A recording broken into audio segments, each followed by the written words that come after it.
আসসালামু আলাইকুম সবাইকে। প্রাইমারি শিক্ষক নিয়োগ পরীক্ষায় হুবহু কমন উপযোগী সব বাংলাদেশ বিষয়গুলির উপর বাছাই করা প্রশ্নের আজকে রয়েছে দ্বিতীয় ও শেষ পর্ব।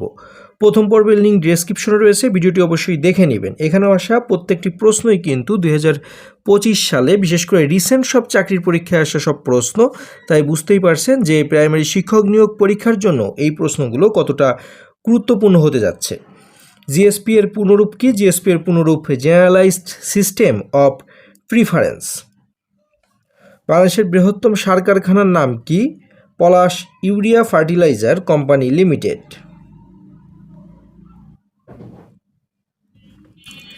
বাংলাদেশি পণ্য যুক্তরাষ্ট্রে প্রবেশে সর্বশেষ নির্ধারিত ট্যারিফ কত শতাংশ? 20%। বর্তমান অন্তর্বর্তীকালীন সরকারের অর্থ উপদেষ্টার নাম কি? ডক্টর সালাউদ্দিন আহমেদ। 2 টাকার নোটে কার স্বাক্ষর থাকে? অর্থ সচিবের। বাংলাদেশের মূল রপ্তানি পণ্য রেডিমেড গার্মেন্টসের একক বৃহত্তম বাজার যুক্তরাষ্ট্র। বাংলাদেশের পোশাক সর্বাধিক কোন দেশে রপ্তানি করা হয়? যুক্তরাষ্ট্র।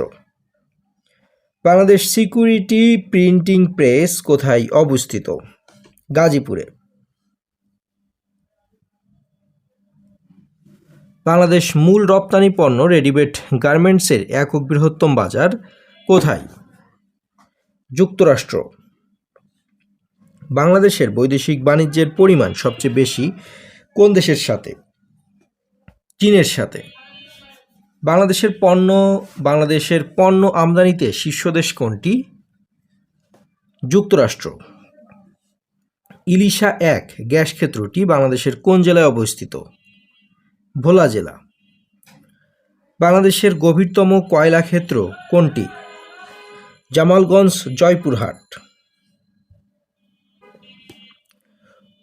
দেশের which organization is responsible for promoting energy efficiency in Bangladesh? এটা হবে সঠিক উত্তর সিডা। দেশের বৃহত্তম অর্থনৈতিক অঞ্চলের বর্তমান নাম কি? জাতীয় বিশেষ অর্থনৈতিক অঞ্চল। বিডা কি? বিডা হচ্ছে বিনিয়োগ উন্নয়ন কর্তৃপক্ষ, যার সংক্ষিপ্ত রূপ হচ্ছে বিডা। বাংলাদেশ বিনিয়োগ উন্নয়ন কর্তৃপক্ষ বিডা এর প্রাথমিক উদ্দেশ্য কি? এর প্রাথমিক উদ্দেশ্য বাংলাদেশের বিনিয়োগের লক্ষ্যে প্রচার ও বিনিয়োগ সহজীকরণ। বাংলাদেশ কোন দুটি দেশ হতে সিংহভাগ সয়াবিন তেল আমদানি করে? আর্জেন্টিনা ও ব্রাজিল হতে। ট্যারিফ কমিশন কোন মন্ত্রণালয়ের অধীন? বাণিজ্য মন্ত্রণালয়। বাংলাদেশে প্রথম ভ্যাট চালু করা হয় 1991 সালে। টিন দ্বারা কি বোঝানো হয়? এখানে যে কয়েকটি আছে এর মধ্যে কোনোটিই নয়। বাংলাদেশ ব্যাংকের প্রথম গভর্নর ছিলেন কে? এ.এন. হামিদুল্লাহ। বর্তমানে পৃথিবীর কোন দেশে বেশি প্রবাসী বাংলাদেশি কর্মরত রয়েছে? সৌদি আরব। ক্ষুদ্র ঋণ কার্যক্রম বাংলাদেশের গ্রামীণ অর্থনীতিতে প্রধানত নারীর অংশগ্রহণ বৃদ্ধি করে। হুইচ ইজ দ্য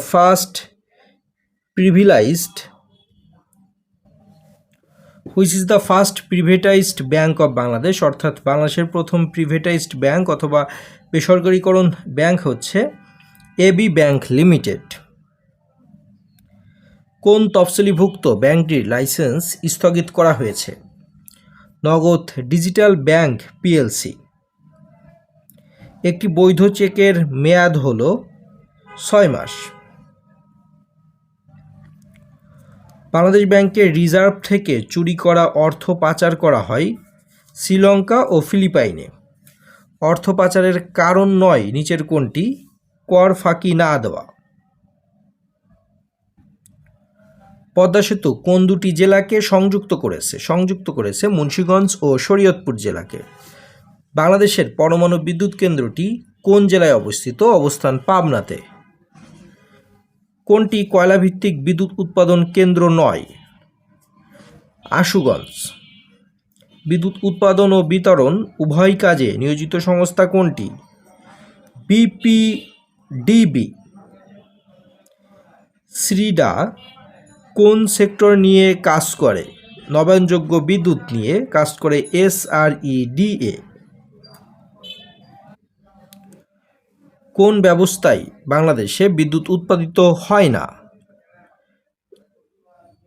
কোন ব্যবস্থায় বাংলাদেশে বিদ্যুৎ উৎপাদিত হয় না? জিওথার্মাল ব্যবস্থায় বাংলাদেশে বিদ্যুৎ উৎপাদিত হয় না। বাংলাদেশে বর্তমানে কোন ধরনের বিদ্যুৎ উৎপাদনে বর্তমানে অধিক গুরুত্ব প্রদান করা হচ্ছে? নবায়নযোগ্য বিদ্যুৎ। বাংলাদেশে 5G মোবাইল কমিউনিকেশন চালু হয় কবে? 2021 সালে। বেসরকারি খাতে দেশে স্থাপিত প্রথম বার্স মাউন্টেড বিদ্যুৎ কেন্দ্র কোনটি? Khulna burst mounted. ব্যাংকিং সিস্টেমে টাকা স্থানান্তর করা হয়, এখানে সঠিক হবে ব্যাংকিং সিস্টেমে টাকা স্থানান্তর করা হয় BEFTN এর মাধ্যমে এবং NPSB এর মাধ্যমে। এখানে সঠিক হবে ক এবং খ এর মাধ্যমে। NLDC এর পূর্ণরূপ নিচের কোনটি? NLDC এর পূর্ণরূপ national load dispatch centre. Bangladesh কোন কোন দেশ হতে বিদ্যুৎ আমদানি করে? ভারত ও নেপাল থেকে। বাংলাদেশের কোন ধরনের বিদ্যুৎ উৎপাদন খরচ সবচেয়ে কম? পানি বিদ্যুৎ। বাংলাদেশের সকল বিদ্যুতের একক ক্রেতা কোন প্রতিষ্ঠান? বিপিডিবি। গজলডোবা বাঁধ বাংলাদেশের কোন নদীর উজানে অবস্থিত? Teesta. Rooppur nuclear power plant নির্মাণে সহায়তাকারী দেশ? রাশিয়া। চট্টগ্রাম শহরে বিদ্যুৎ বিতরণকারী সংস্থার নাম? BPDB. Power grid Bangladesh PLC এর মূল কাজ? বিদ্যুৎ সঞ্চালন। পাওয়ার গ্রিড বাংলাদেশ PLC এর কার্য এলাকা সারা দেশব্যাপী। মাতারবাড়ি বিদ্যুৎ কেন্দ্র কোথায় অবস্থিত? কক্সবাজারে। বাংলাদেশের সর্ববৃহৎ ক্ষমতা সম্পন্ন বিদ্যুৎ কেন্দ্র কোনটি? পায়রা বিদ্যুৎ কেন্দ্র। Constitution is the way of life the state has chosen for itself, অর্থাৎ সংবিধান হচ্ছে একটি রাস্তা জীবনের, যেটা চুজ করছে হচ্ছে constitution is the way of life the state. সংবিধান হলো জীবনধারা যা রাষ্ট্র নিজের জন্য বেছে নিয়েছে, অর্থাৎ constitution is the way of life the state has chosen for itself, এই বিখ্যাত উক্তিটি করেছে অ্যারিস্টটল। বাংলাদেশের সংবিধানের নাম কি? সংবিধানের নাম গণপ্রজাতন্ত্রী বাংলাদেশ। গণপ্রজাতন্ত্রী বাংলাদেশের সংবিধান। বাংলাদেশের জাতীয় পতাকার দৈর্ঘ্য প্রস্থের অনুপাত কত? 10:6। বাংলাদেশের জাতীয় পতাকায় কোন কোন রং রয়েছে? লাল ও সবুজ। বাংলাদেশের জাতীয় প্রতীকে কয়টি তারকা আছে? 4টি। কোন অনুচ্ছেদ মূলে বাংলাদেশের সংবিধানের মৌলিক বিধানাবলী পরিবর্তনযোগ্য নয়? অনুচ্ছেদ 7 খ। প্রজাতন্ত্রের সকল ক্ষমতার মালিক জনগণ বাংলাদেশের সংবিধানের কত নং অনুচ্ছেদে এটি বলা হয়েছে? 7 নং অনুচ্ছেদে। জনস্বাস্থ্য ও নৈতিকতা নিশ্চিতকরণে রাষ্ট্র কার্যকর ব্যবস্থা গ্রহণ করবে এ বিষয়ে সংবিধানের কোন অনুচ্ছেদে উল্লেখ রয়েছে? অনুচ্ছেদ 18-তে। বাংলাদেশের সংবিধানের কত নং অনুচ্ছেদে চিন্তা, বিবেক ও বাক স্বাধীনতা নাগরিকের মৌলিক অধিকার হিসেবে স্বীকৃত? 39। সরকারি নিয়োগ লাভে সুযোগের সমতা বিষয়টি সংবিধানের মতে মৌলিক অধিকার। বাংলাদেশের সংবিধানের আলোকে নিম্নের কোন অধিকারটি মৌলিক অধিকারের অন্তর্ভুক্ত নয়? শিক্ষার অধিকার। বাংলাদেশের সংসদীয় সরকার ব্যবস্থায় নিয়মতান্ত্রিক প্রধান কে? রাষ্ট্রপতি। মন্ত্রিপরিষদের প্রধান কে? প্রধানমন্ত্রী। সংবিধান অনুযায়ী জাতীয় সংসদের ইংরেজি নাম কি? The house of nation. সংসদ ভবনের স্থপতি কে? Louis Kahn. বাংলাদেশের সংবিধানের রক্ষাকর্তা কে? Bangladesh supreme court. বাংলাদেশের প্রধান আইন কর্মকর্তা হলেন অ্যাটর্নি জেনারেল। অধ্যাদেশ জারি করা হয় বাংলাদেশের সংবিধানের কোন অনুচ্ছেদ অনুযায়ী? 93। বাংলাদেশের বিচারপতিদের সর্বোচ্চ বয়সসীমা কত? 67 বছর। বাংলাদেশের বর্তমান প্রধান বিচারপতি কততম প্রধান বিচারপতি? 25তম। বাংলাদেশের বর্তমান প্রধান বিচারপতির নাম কি? সৈয়দ রেফাত আহমেদ। রাষ্ট্রপতি কর্তৃক জারিকৃত আইনকে কি বলা হয়ে থাকে? অধ্যাদেশ। সংবিধানের কোন অনুচ্ছেদে রিট আবেদন করা যায়? 102। সংবিধানের কত নং অনুচ্ছেদে নির্বাচন কমিশন গঠনের কথা বলা হয়েছে? 118 নং অনুচ্ছেদ। প্রাচীনকালে কোন দেশে সিভিল সার্ভিসের ধারণা প্রথম উদ্ভূত হয়? চীনে। বাংলাদেশের সংবিধানের কোন অনুচ্ছেদে সরকারি কর্ম কমিশন গঠনের উল্লেখ আছে? 137 নং অনুচ্ছেদে। সংবিধানের কত অনুচ্ছেদ অনুসারে বাংলাদেশের সরকারি কর্ম কমিশন গঠিত হয়? 137 নং অনুচ্ছেদ। সংবিধানের কোন ধারাতে জরুরি অবস্থা জারির বিধান রয়েছে? 141 ক। বাংলাদেশে মোট কতবার জরুরি অবস্থা জারি করা হয়েছে? 5 বার। 1975 সালে একদলীয় শাসন ব্যবস্থায় কোন পত্রিকাটি নিষিদ্ধ ছিল? দৈনিক গণকণ্ঠ। সংবিধানের কোন অনুচ্ছেদে সংবিধান সংশোধন বিধান আছে?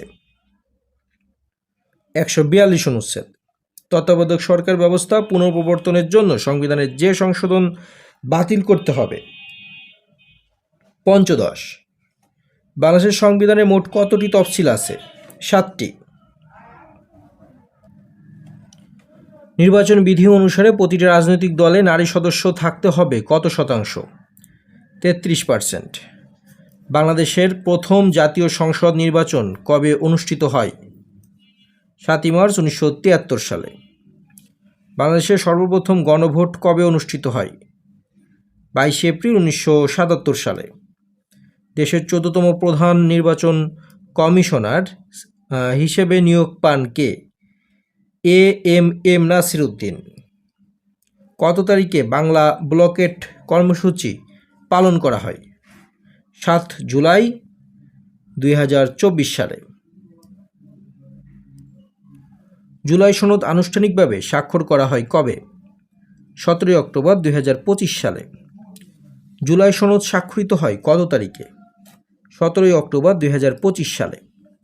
জুলাই গণঅভ্যুত্থানে শহীদ আবু সাঈদকে নিয়ে অঙ্কিত শিল্পকর্মের নাম কি? উন্নত মমশির। জুলাই গণঅভ্যুত্থানের শহীদ আবু সাঈদকে নিয়ে অঙ্কিত শিল্পকর্মের নাম কি? উন্নত মমশির। বাংলাদেশের জুলাই বিপ্লবের শহীদ আবু সাঈদ কোন বিশ্ববিদ্যালয়ের ছাত্র ছিলেন? বেগম রোকেয়া বিশ্ববিদ্যালয়। জুলাই গণঅভ্যুত্থানে সর্বকনিষ্ঠ শহীদ হলেন আব্দুল আহাদ। জুলাই শহীদ মীর মাহফুজুর রহমান মুগ্ধ শহীদ হন কবে? 18 জুলাই 2024 সালে। জুলাই গণঅভ্যুত্থানে 2024-এর প্রেক্ষাপট কী ছিল? কোটা সংস্কার। জুলাই শহীদ দিবস কোনটি? 16 জুলাই। আগস্ট মাসের কত তারিখ 36 জুলাই? 5 আগস্ট। চব্বিশের গণঅভ্যুত্থানের পর বাংলাদেশের জাতীয় সংসদের সংস্কার বিষয়ে ঐক্যমতের অন্যতম প্রস্তাব কি? দ্বিস্তর বিশিষ্ট সংসদ। জেনজেটের জন্ম সময়কাল হচ্ছে 1997 থেকে 2012 সাল। প্রজন্ম জেট কারা? 1997 থেকে 2012 সালে জন্মগ্রহণকারী প্রজন্ম। আয়নাঘর কি? গোপন কারাগার। বাংলাদেশের ওয়ারেন্ট অফ প্রেসিডেন্স অনুযায়ী সর্বপ্রথম কে অবস্থান করেন? রাষ্ট্রপতি। বাংলাদেশের অন্তর্বর্তীকালীন সরকার কখন গঠিত হয়? 8ই আগস্ট 2024 সালে। বর্তমান অন্তর্বর্তীকালীন সরকারের প্রধান উপদেষ্টা কবে শপথ গ্রহণ করে? 2024 সালের 8ই আগস্ট। অন্তর্বর্তীকালীন সরকার নিয়ে যে প্রশ্নগুলো রয়েছে এই বক্সের মধ্যে একটু প্রশ্নগুলো দেখে নেবেন।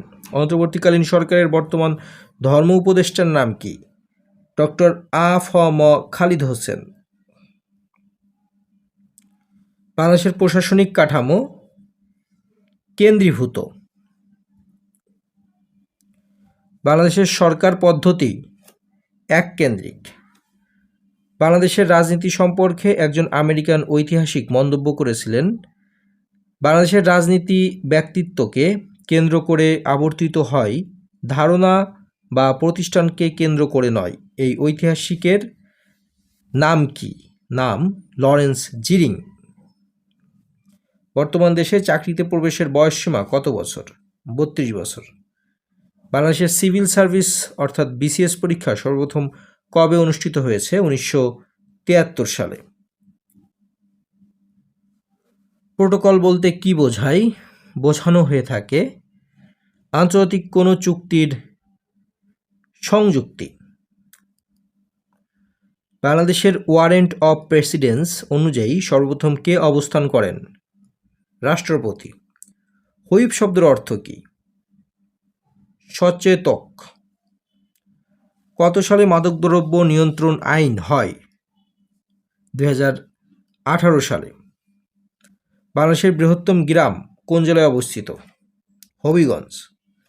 বিমান বাংলাদেশ এয়ারলাইন্সের লোগো বলাকা এর ডিজাইনার কে? কামরুল হাসান। বাংলাদেশ সুপ্রিম কোর্ট দিবস কত তারিখে পালিত হয়? 18 ডিসেম্বর।